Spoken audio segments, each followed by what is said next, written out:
Greetings and peace to you. I hope you're well and in good health, of a sober mind and in spiritual equilibrium. We continue the Imitation of Mary, Chapter 3, Diligence in Preserving Sanctifying Grace.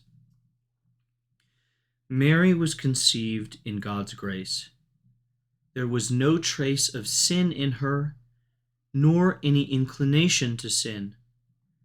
Therefore, unlike us, she had no reason to fear falling into sin. Yet, if you were to judge by the way she acted, you would say that she had as much reason to fear it as we do, or even more than we do. She watched constantly over her own heart, as though creatures could have drawn her affections to themselves. She watched over her every word, as though she could not trust her tongue.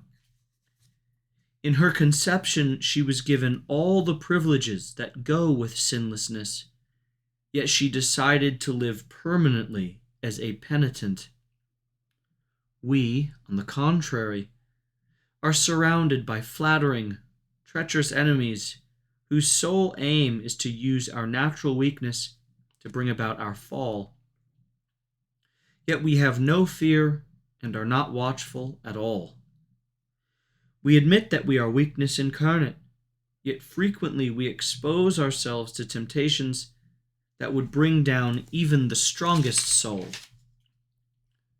When weakness is compounded by presumption, does it not deserve to lose all that supports it and gives it strength? We carry the treasure of grace in a very weak vessel. 2 Corinthians 4:7, that can shatter when we least expect it. How many enemies are trying to snatch this treasure from us?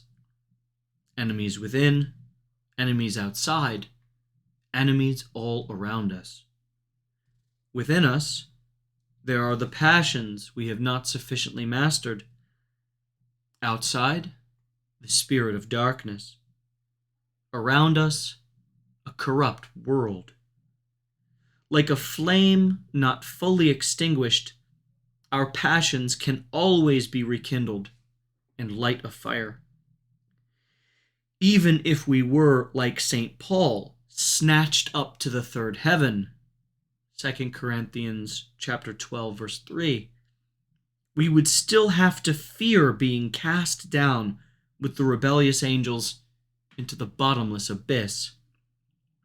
It is not enough to assure ourselves that our sentiments are heartfelt and our resolutions fervent. A single inopportune occasion is enough to destroy us. A single glance deprived David of the Lord's love. A Delilah can destroy even a Samson. The holiest pillars have fallen after struggling for many years against violent temptations. When we travel the road of virtue, one day does not guarantee the next. After receiving many graces from the Lord, a person may, through unfaithfulness, be rejected by him. The man who relies on his own past resolutions and does not keep close watch on himself will soon be unfaithful to them. Anyone who tries to cross a stormy sea with hidden reefs and does not take all the necessary precautions must expect a quick and tragic shipwreck. It is hard, I admit, to be forced to live in continual watchfulness over our inclinations so that we may overcome them. But no one has ever become a saint without vigilance and struggle. My God, fill me with holy fear of you. Then I shall be watchful, and my watchfulness will win for me the strength to emerge victorious from all my struggles. Teach me fully to understand how the grace that makes us your friends and your children is the only good that deserves my deep concern, the only good whose loss should cause me sorrow. Happy indeed shall I be if I never lose this priceless treasure, for then I shall be spared many anxieties during this life, and shall have piled up riches for the life to come. Happy shall I be, happy beyond compare, if I remain faithful to my intention of putting up with every evil rather than expose myself to the danger of losing your grace. If I can guard this treasure, you will dwell in my soul.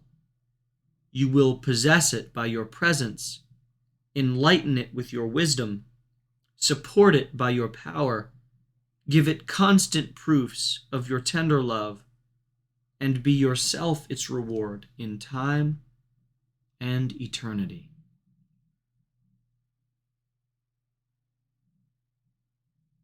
God bless you. God love you. God's peace to you. Pray for me as I pray for you.